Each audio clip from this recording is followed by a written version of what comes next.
Bowl at the beginning of the year, which surprised me. But Shannon, now on a scale of 1 to 10, how confident are you in the Saints? A 5, because I don't like the way they played. I don't like the way they ended the season.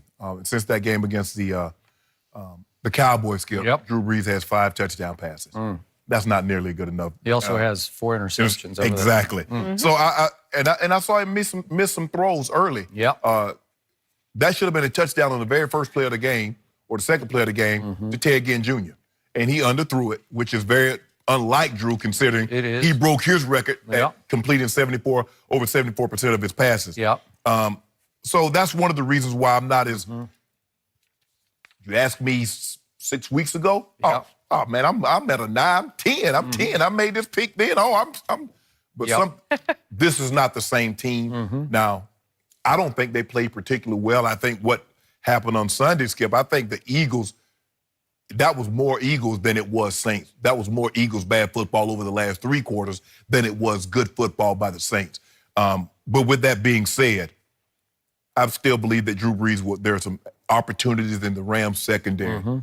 They blow Marcus Peters. Now, he said he wanted this. He said, tell Sean Payton to keep talking that ish, and we're going to see him again. And when it's, we'll have us a nice, good old bowl of gumbo, and we're going to talk about it. Well, you got it. You're going to get an opportunity to see Michael Thomas. You know what he did last time? Went for 2 bills, put 2 bills on you. He did. I believe that Drew will take advantage of the secondary because given that they have a defensive rookie of the year, they have 2 Pro Bowl players, I think 3 Pro Bowl players in this secondary. I still believe that's the weak unit because the defensive line is going to be relentless. Aaron Donald's been the best defensive player all year. I believe he shows up in a big way. But the question is, can they hold up long enough to give Aaron Donald and Sue and Fowler, some of those guys, an opportunity to get to Drew Brees? I don't think it'll be 45-35. I got it a close game, Skip. I got it 31-30. Saints win. 31-30. This is so weird because I'm actually with you, even though we're both with the Saints. I'm not going to be at all surprised if the Rams win this game. No, absolutely not. But I'm not going to pick the Rams because I picked the Saints before the year started. I'm not going to flip. I'm not going to give up now. They're 1 step away. They're at home. These 2 guys, Drew Brees, Sean Payton, together are now 6-0 at home in that dome. It's hard to win there. It is. But the Rams do know what it feels like to come close there. And so that was a big deal to me that on November 4th, they fought all the way back from 35-17 at halftime to 35-all.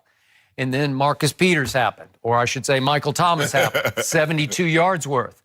But help me out. Was there an Aqib Talib on the football field that day? There was not. Is Aqib Talib a better pure cover corner, a press corner, just a pure man corner? Yes, he's way better. He scares me. Every time I pick against him, which I did last Saturday night, he just scares me because every time he's on the field with somebody, good things usually happen. The Patriots, with the Broncos, Rams, right? He's a winning football player. I don't always like him because he's just nasty out there. But that's why he's good. So is he going to take Michael Thomas? I don't believe he'll travel. I don't believe he'll travel, Skip. That's not how Wade normally plays his defense. I mean, for the most part, when he was in Denver, he had 2 very good corners. He had Talib, he had Chris Harris Jr. And they never travel. But you have confidence in those guys. I believe he'll leave them. I believe because Marcus Peters plays better, he's just going to let Peters play his style of football, which is off coverage, and just read and react. But he needs to stop guessing and jumping. Skip, he let guys... He's the opposite of Talib. He's just the complete opposite. So, listen, Michael Thomas is the key to this football game because he's the key to their offense. We're going to talk about this later. Would you take Michael Thomas or Tyreek? We're going to go back and forth about that one. But Michael Thomas is quietly, unbelievably good. He is. Because you just can't cover him. And I assume a lot of people try to double him. Some teams probably try to triple him, and he just keeps getting open and catching passes. So, again, Wade Phillips has got to say, well, if we can at least keep him to a low roar, and keep that stadium to a low roar, we got a real shot. So I think they got a way better shot with Talib. So I'm still going to go high scoring here. It was 45-35 on November the 4th. And I'm still going to give the Rams their 35 because I think they're fully capable of getting there. but I'm going to go 38-35 Saints. And the only reason I'm picking the Saints is because I picked them before the season started. Period. End of story. Well, we saw last time, Skip, last week, we saw the Saints and the Eagles, and 48-7. And that game was not even close. They didn't even get the 48 points between the two of them, let alone one team score 48. I just think the corrections that a team made, I've always felt, and I've said this on numerous occasions, Skip, I believe the second time around, the team that lost that ball game has an advantage because I get an opportunity. Not only does the coach have your attention, he has your undivided attention. You see, son, that got us beat. Yep. You get to make all the corrections. When you score as many points as the Saints did, they're going up and down the field. They're not punting the football. What is Sean Payton going to correct? Yet, I'll be the first to admit publicly, I am still shook up over what happened to my Cowboys last Saturday night. Because the harder I think about it, the worse it gets. Because I cannot explain it. The last thing I saw, well, you're just a hater, but I'm not a hater. I'm actually an objective fan. I'm an objective fan. And the last thing I ever saw coming was 170 rush yards in the first half. In the first half, 273 for the game against a Cowboy defense that had one glitch at Indy where they gave up 178. But that was you know you were capable of it. Okay, I got it. But this was a playoff game, and I just didn't see that coming, and I can't wrap my mind around. I wake up in the middle of the night thinking, how did that happen? Did they wear the wrong cleats on a rain-slick field? Maybe. Was it because Jared Goff had thrown a grand total of 5% of his, they had run a grand total of 5% of the time out of the shotgun. They just don't run out of the shotgun. No. And they were running wild out of the shotgun on Saturday night. Was that a genius move by Sean McVay? Maybe. Did my team just not, was it fixated on trying to stop the Jared Goff deep ball, which seems like that's the killer when you play the Rams? Maybe they were that. Or back to CJ. Is he just the difference maker signed on December 16th? Is he just the reason the Rams are Super Bowl bound? Because the stats don't lie. In fact, they scream, look out for CJ. As I keep calling him CJ Dickerson after Eric Dickerson. Because he steps in off his couch. He'd been cut by the Raiders after being cut by Carolina, after being cut by Denver. Correct. So he comes in off his couch against, this is at Arizona. I know they're not very good, but he goes 20 times for 167 yards. Todd Gurley has a little knee issue going on.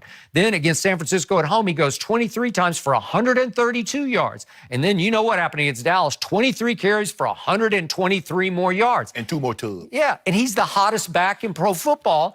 And you have another guy who looks like he's about to be 100% healthy named Todd Gurley, who a lot of people think is already the best back in football. A lot of people. Okay, so how do you defense that? Well, I'm going to say this again. The only edge I can give New Orleans is if you look at their last 9 games, and this has happened very quietly, and I brought it up all week on the show, they are second in points allowed in the NFL over their last 9 games. That defense is. Chicago was first. But listen, they were just right there. It's just over 16 points a game. So that's really good. So while Drew Brees was starting, you know, I'm surprised you've been all over Brady about he's showing his age. Well, was Drew showing his age over the last 9 games? Because it sure looked like it.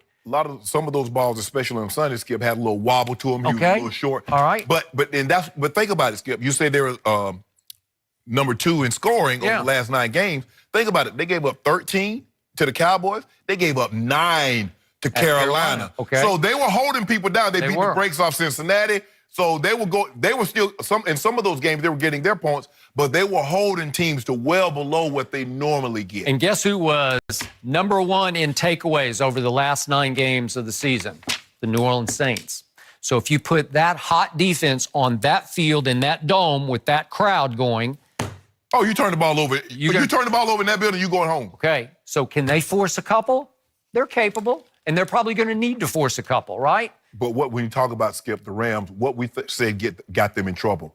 They went away from Todd Gurley. They go to Chicago, he get 11, 12 carries. Okay. They played the Chiefs. Even though they won that game, he gets another 11, 12 carries. I think Sean McVay went back and did some self-evaluating, some self-scouting of himself. Yeah. Hold on. We got Todd Gurley back here. Look how we were dominating early when Todd was we were running the ball 25, 35 times a game, and then sprinkling in another 30 pass attempts. They got into trouble when they started getting to 40, 45, almost 50 pass attempts, and Todd Gurley running attempts were decreased. I think you're going to see a heavy load. I wouldn't be surprised if you see another 35. Now, I don't know if they can get, I'm sure he would love to have another 47 carries. Okay. But I'd be very, very surprised if they're not way over 30 rush attempts. Well, at least I don't have to worry about the Saints wearing the right cleats because I'm pretty sure the field will be dry. Is that fair to say? That's the one thing I know for sure. You believe that, Skip? Believe what? That they had on the wrong cleats. Yes, I do. I don't. I do. It's like when the bartender tell you, when the bouncer tell you, Skip, you go to a club, and the bartender, you drunk, and he say, get up out of here, you geek, just leave. The Rams told them, say, look here, man, y'all need to get on up out of here, and they wouldn't leave, so they had to pick them up. You know